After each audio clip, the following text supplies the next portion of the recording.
गुरुपद कंद कृपा सिंधु नर रूप हरि महामोहतम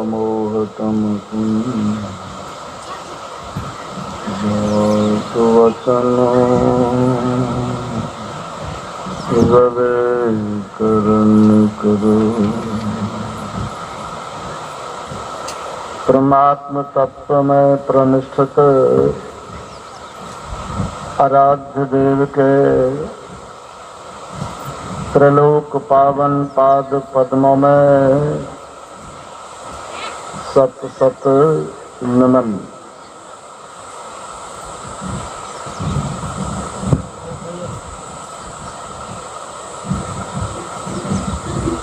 संत मत के प्रखर विद्वान प्रवक्ता पूज्य स्वामी विवेकानंद जी महाराज, स्वामी शांतानंद जी महाराज, स्वामी अभिषेकानंद जी महाराज एवं अन्य पूज्य संतजन, आदरणीय धर्म प्रेमी सज्जनों, आदरणीय माताओं एवं भक्तिमती बहनों, आराध्य देव संत सद्गुरु महर्षि मेही परमहंस जी महाराज की अहेतुक कृपा है कि आज हम लोग पूज्यपाद स्वामी नित्यानंद जी महाराज के तपस्थली पर आयोजित विराट ज्ञान यज्ञ में सम्मिलित हैं।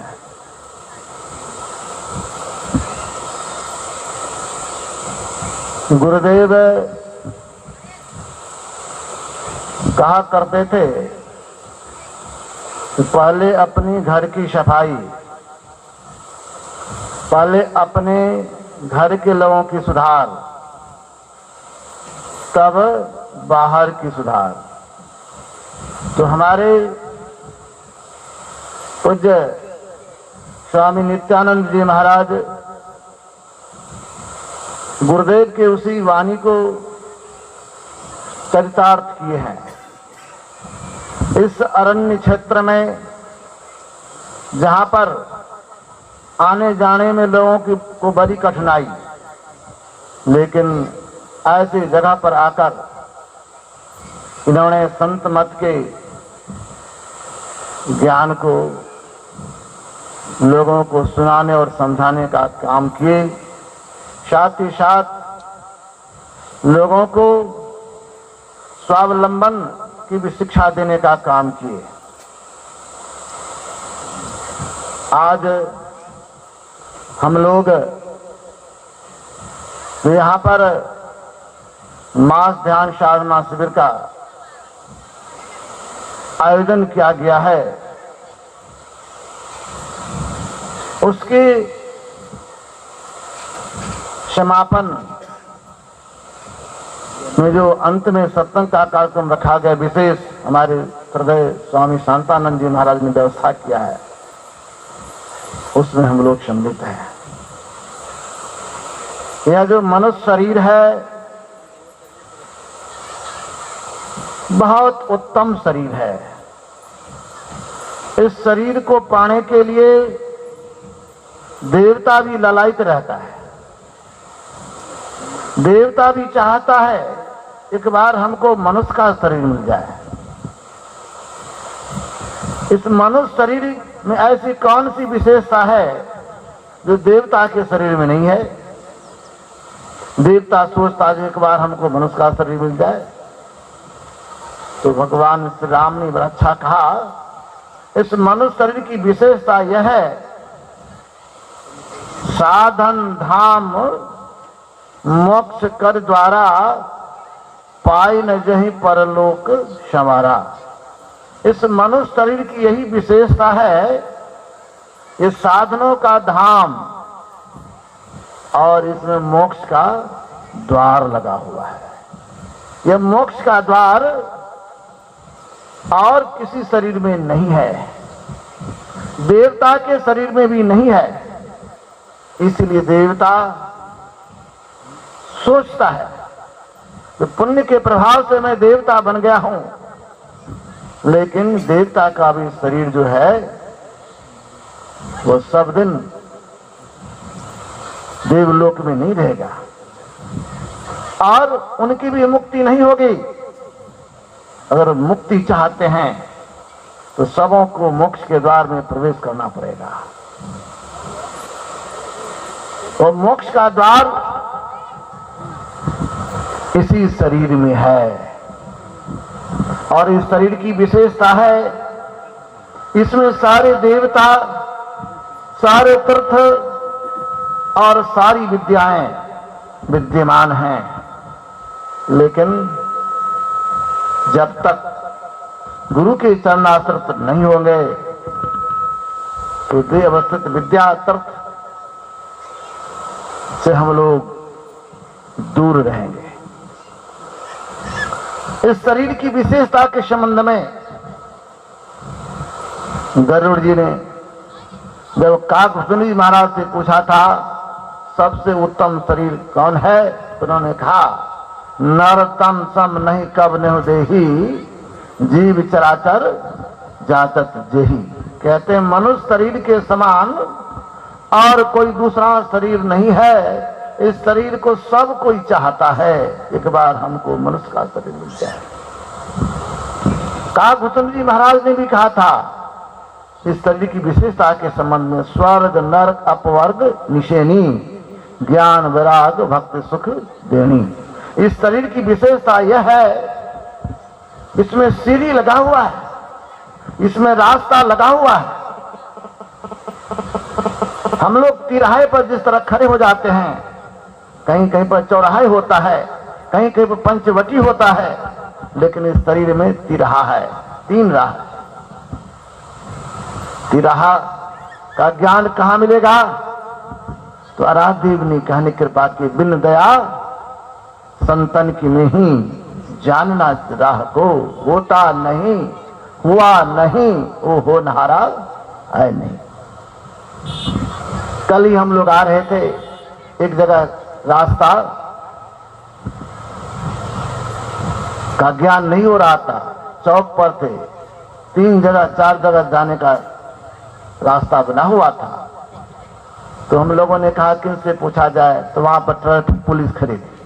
तो मैंने कहा इन्हीं से पूछिए। तो मैंने कहा अमुक जगह जाना है, तो इशारा कर दे इसी मार्ग पे चले जाइए। तो बाहर के रास्ते को बताने के लिए बाहर में ट्रैफिक पुलिस रहती है, लोगों को बताने के लिए। और ये रास्ता बाहर का रास्ता नहीं है, हम लोगों के शरीर में वो अंतर का रास्ता है। उस रास्ते को भी बताने वाले संत सदगुरु होते हैं, उनके चरण चरण में जाते हैं तो वे रास्ता बताते हैं। कहते हैं यहाँ पर 3 रास्ता है, 3 राह है।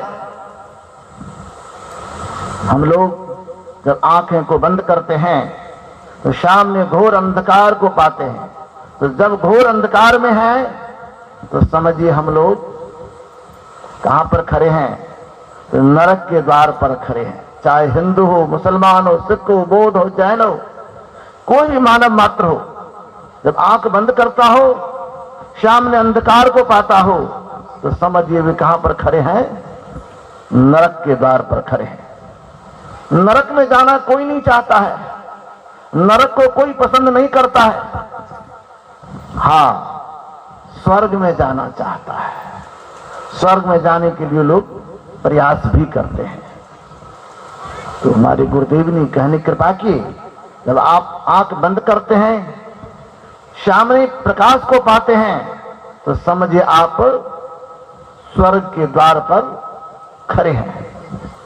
लेकिन स्वर्ग का जो द्वार है, स्वर्ग में जो भी प्रवेश करेंगे, तो संत तुलसी साहब ने बड़ा अच्छा कहा, जो स्वर्ग का जो सुख है वो भी ओछा है। उस पर भी उन्होंने कहा खखार कर दो, मतलब थूक दो, तो स्वर्ग में भी जाने की जरूरत नहीं है। तो जाना किधर चाहिए? जिसको भगवान श्री राम ने कहा मोक्ष का द्वार, उस मोक्ष के द्वार में प्रवेश करना है, मोक्ष में जाना है। तो मोक्ष में जाने के लिए क्या करें? जब अपने अंदर शब्द सुनाई पड़े, जब शब्द की पकड़ हो जाए, तो समझिए हम कहां पर खड़े हैं? मोक्ष के द्वार पर खड़े हैं। बड़ा अच्छा कहा, शब्द दयो जीव संशय नहीं। जो शब्द को ग्रहण कर लेता है, पकड़ लेता है, उन्हें किसी तरह की कोई संशय नहीं होती है। तो हमें चाहिए मोक्ष के द्वार में जाना है, लेकिन हम लोग प्रयास तो करते हैं, लेकिन सरक नहीं पाते। कारण क्या है? तो भगवान श्री राम ने कहा, जो हम लोग कहां फंस गए हैं? यही तन कर फल विषय न भाई, स्वर्ग और स्वल्प अंत दुखदाई। हम लोग ये जो विषय सुख है, जन्म जन्मांतर से उस विषय सुख में इतना रस बस गए हैं, तो चाहने के बाद भी अपने आप को उधर से मोड़ नहीं पाते हैं। हमें लगता है विषय में बड़ा सुख मिलेगा, लेकिन संतों ने कहा वहां पर सुख नहीं है। जिनकी तस्वीर देख रहे हैं, राजदेव ने बड़ा अच्छा कहने की कृपा की, तन सुख, मन सुख, इंद्रिय सुख, सब दुख, तजित विषय दुखदाई, भ्रम खाई हो भाई। गुरुदेव कहने की कृपा किए, ये तन सुख, मन सुख, इंद्र सुख और विषय सुख, ये क्या है? सब दुख देने वाला है। इसलिए सबको त्यागो। तो किधर चलो? निर्विषय तत्व की तरफ चलना है। निर्विषय तत्व की तरफ चलना है, लेकिन वो निर्विषय तत्व की तरफ जिधर हम चलने की बात कर रहे हैं, उसी को हमारे भगवान श्री राम ने कहने की कृपा किए। वो क्या है? भक्ति स्वतंत्र सकल सुख खानी, बिन सत्संग न पावहि प्राणी। लेकिन वो भक्ति क्या है? तो भक्ति स्वतंत्र। ये जो स्वतंत्र भक्ति करेंगे ना, तब निर्विषय तत्व की तरफ चल पाएंगे। लेकिन जब तक स्वतंत्र भक्ति नहीं, तो निर्विषय तत्व की तरफ हम नहीं जा पाते। ये जो मनुष्य का शरीर मिला है, बड़ा उत्तम शरीर मिला है। इस शरीर को पाने के बाद हमें करना क्या चाहिए? हमारी आराध्य कहने की कृपा की, यही मानुष देह समैया में कर परमेश्वर में प्यार, कर्म धर्म को जला खा कर देंगे तुमको तार। यही मानुष देह समैया में करू परमेश्वर में प्यार। ये जो मनुष्य का शरीर मिला है, इस शरीर को पाने के बाद क्या करें? परमेश्वर में प्रेम करें, परमात्मा की भक्ति करें, तब तो ठीक होगा, नहीं तो ठीक नहीं होगा। ये जो मनुष्य का शरीर मिला है, ये प्रभु भक्ति करने के लिए मिला है। और सब काम तो और सब शरीर से भी संभव हो सकता है। खाना पीना सो जाना, ये तो काम है पशु समाना। खाना पीना सोना, ये काम तो पशु भी करता है, और उतना ही काम हम लोग इस देव दुर्लभ तन को पाकर करें, तब हम लोग किधर जा रहे हैं? जरा विचार कर लें। जिनकी तस्वीर देख रहे हैं, राजदेव जब छोटे थे, तो उनके पिताश्री रामायण जी का पाठ किया करते थे। गुरु महाराज जब स्कूल से आते थे, तो देखते थे पिताजी कुछ पढ़ते हैं, और पढ़ते पढ़ते रोने भी लगते हैं। तो गुरु महाराज के मन में होता था, इस पुस्तक में ऐसी कौन सी बातें हैं जो पिताजी पढ़ते भी हैं और रोते भी हैं। एक दिन पिताजी पुस्तक को पढ़कर संदूक पर रख दिया था। गुरु महाराज क्या किए? पुस्तक को खोले, लाल कपड़ा में बांध के रखे थे, और जैसे उल्टाए संजोग से वही प्रसंग उलट गया किष्किंधा-कांड का। दे धरे कर यही फल भाई, भजे राम सब काम बिहाई। मनुष्य शरीर पाने का एक ही लक्ष्य है, एक ही उद्देश्य है। वह उद्देश्य क्या है? परमात्मा भजन करना। परमात्मा भजन करने के लिए मनुष्य का शरीर मिला है। एक महापुरुष हुए, उनका नाम आनंद स्वामी। उनके पास एक दिन एक युवक गया, प्रणाम किया, तो महाराज जी ने कहा, आप क्या करते हो? कहा, महाराज हमारी बहुत बड़ी फैक्ट्री है, बहुत सारे कर्मचारी हमारे यहाँ काम करते हैं। कहा, फैक्ट्री क्यों लगाए हैं, क्या बात है? कहा, महाराज फैक्ट्री इसीलिए लगाए हैं जो पैसा उससे कमाएंगे। तो इन्होंने कहा, पैसा क्यों कमाते हो जी, पैसा कमाना क्यों चाहते हो? कहा, महाराज सुख से रहेंगे, अच्छा से रहेंगे, पैसा रहेगा तो बढ़िया से भोजन करेंगे, खाएंगे पिएंगे, इसीलिए। ठीक है, पैसा कमाते हो ठीक ठीक खाने के लिए, जरा एक बात करो, जो खाते क्यों हो? कहा, महाराज ये भी पूछने की बात है, खाना तो इसीलिए है, अगर खाएंगे नहीं तो जिएंगे कैसे? जीने के लिए मैं खाता हूं, अगर नहीं खाएंगे तो कैसे जिएंगे? तो महात्मा जी ने कहा, एक बात बोलो, खाते हो जीने के लिए और जीते हो क्यों? जरा इस बात का उत्तर दो। सज्जन चुप हो गए। हम में से बहुतों को ये पता नहीं है हम जीते हैं क्यों, जीने का लक्ष्य क्या है। तो संतों ने कहा, हम लोग जीते हैं परमात्मा भजन करने के लिए, परमात्मा भजन करना चाहिए। इसलिए संत पलटू साहब ने बड़ा अच्छा कहा, भजन आतुरी कीजिए और बात में देर, और बात में देर जगत में जीवन थोड़ा, मानुष तन धन जात गोर धरि करो निहोरा। कांचे महल के बीच पवन एक पंछी रहता, 10 दरवाजा खुला उड़न को नित उठी चाहता। भज लीजिए भगवान भलियाई में आपना, आवागमन मिट जाए छूटे जन्म की कल्पना।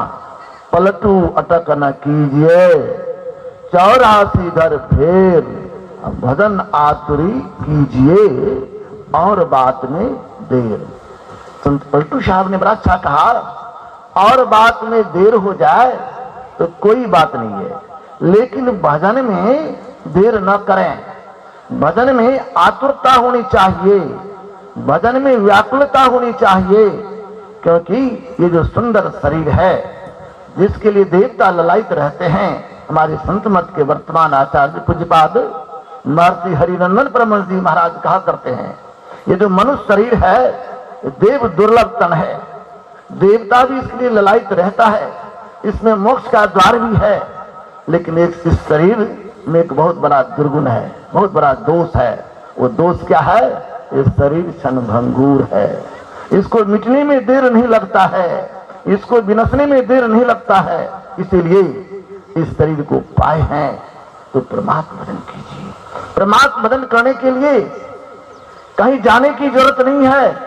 परमात्मा भजन करना चाहते हैं तो मोक्ष का द्वार अपने शरीर में है। इस शरीर को उपनिषदकार ने बड़ा अच्छा कहा, बिंदु नाद महालिंगम शिव शक्ति निकेतनम देहं शिवालंग प्रोक्तम सिद्धं सर्वदेहि नाम। इस शरीर को ऋषियों ने शिवालय कहा, ठाकुरवाड़ी कहा, और इस शरीर में भगवान विष्णु, मां लक्ष्मी, भगवान शिव और मां पार्वती सब इसमें रहते हैं। अब जरा विचार करें कितना पवित्र शरीर है, कितना पवित्र मंदिर है। इसलिए इस मंदिर की पवित्रता को बरकरार रखें। इतना सुंदर शरीर मिला है, इस शरीर को पाने के बाद परमात्मा भजन करें, यही एक लक्ष्य है। नहीं तो बड़ा अच्छा था, 1,84 भरम के पोपे अटके आए, अब की पासा ना पड़े तो फिर 84 जाए। अगर अभी सतर्क नहीं होंगे तो क्या होगा?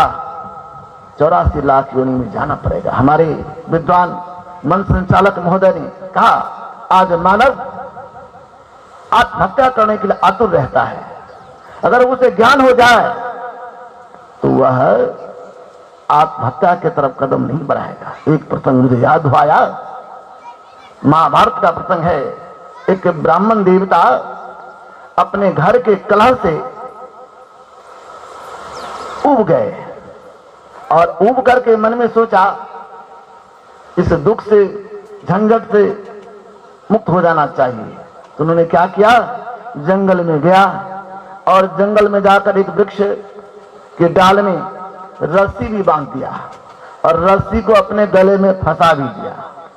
लेकिन इंद्र भगवान के मन में हुआ, ये ब्राह्मण देवता है, इनको पता नहीं है देव दुर्लभ शरीर मिला है और इस शरीर को पाने के बाद ये क्या करने के लिए जा रहा है। तो क्या करते हैं, इंद्र भगवान सियार के शरीर में आ गया और प्रकट होकर बोलता है, ए ब्राह्मण देवता, आप क्या कर रहे हो। जैसे उनकी आवाज को सुना तो इनके मन में भय हुआ, इस सियार के बोलता हूं। लेकिन कहा, उतरिए आप। जैसे नीचे उतरे, नजदीक आइए। नजदीक आया, कहा, देखिए मेरे शरीर को। तो उनके शरीर को देखा। कहा, क्या देखा आपने मेरे शरीर में। कहा, महाराज आपकी पीठ पर बहुत सारे घाव है, उस घाव से मवाद निकल रहा है, पिल्लू निकल रहा है, कीड़े। और क्या देखा, शरीर में बहुत सारे कांटे चुभ गए हैं, इसी कारण आपके पीठ पर घाव है। का जरा विचार करो, परमात्मा ने हमको 2 हाथ नहीं दिया है, सिर्फ 4 पांव दिया है, मुंह में आवाज नहीं दिया है, गूंगा हूं, भाषा नहीं है मेरे पास, मेरे शरीर में कांटा चुभ गया है, घाव हो गया है, लेकिन मैं किसी को कह नहीं सकता हूं। मेरे पास हाथ भी नहीं है जिसको मैं निकालूंगा। लेकिन जरा विचार करो, आप ब्राह्मण देवता हैं, इतने सुंदर शरीर को पाए हैं, 2 हाथ है, मुंह है, लेकिन आप करने के लिए क्या चाह रहे हैं, आत्महत्या। आप धर्मशास्त्र को भी जानते हैं, अगर आप आत्महत्या करेंगे तो आपको कहां जाना पड़ेगा। कहा, महाराज हो सकता नरक में जाना पड़ेगा और कहीं दूसरे शरीर में जाना पड़ेगा। तो सियार ने कहा, अभी आप मनुष्य हैं, मनुष्य में भी सबसे ऊंची जाति है, ब्राह्मण का शरीर आपको है, लेकिन आप ज्ञान के अभाव में इतने सुंदर शरीर को आप बर्बाद करने के लिए जा रहे हैं। कहीं आपको इसी तरह का शरीर मिल जाएगा, सियार के शरीर में आ जाएंगे, पशु के शरीर में आ जाएंगे, तब आपको कितना कष्ट होगा। जरा विचार कीजिए। ब्राह्मण देवता को ज्ञान हुआ, कहा, महाराज माफ कीजिए, मैं अब ऐसा नहीं करूंगा। इसीलिए ज्ञान के अभाव में आज मनुष्य आत्महत्या करने के लिए उतावला हो जाता है। हमें चाहिए, इतना सुंदर शरीर मिला है, जीवन है, संघर्ष तो होगा ही, स्ट्रगल इज लाइफ, जीवन में संघर्ष होता ही है। सब कुछ हमारे अनुकूल नहीं होगा, कुछ न कुछ परिस्थितियां विपरीत भी हो जाती है, लेकिन उसमें अपने आप को रखना होगा और संतों के बताए हुए रास्ते पर चलना होगा, संतों के बताए हुए मार्ग पर चलना होगा। तब क्या होगा, तो हमारा जीवन सुखमय हो जाएगा, हमारा जीवन आनंद में हो जाएगा। अपने जीवन को आनंदमय बनाना चाहते हैं, अपने जीवन को सुखमय बनाना चाहते हैं, तो हमें करना क्या होगा, अंतर पथ चालो, प्रभु को पालो, प्रभु नहीं विश्राम। मनुष्य शरीर मिला है, संत सदगुरु के चरण शरण जाकर उनसे शिक्षा दीक्षा लेकर अंतर के मार्ग पर चलें, और अंतर के मार्ग पर चलने के लिए हमारे गुरु महाराज ने हम लोगों को आदेश दिया है, और उस रास्ते पर चलकर प्रभु को प्राप्त कर लें। इसी में मानव तन की सार्थकता सिद्ध होगी। इन्हीं के साथ मैं अपने वाणी को विराम दे रहा हूं। श्री सद्गुरु महाराज की जय।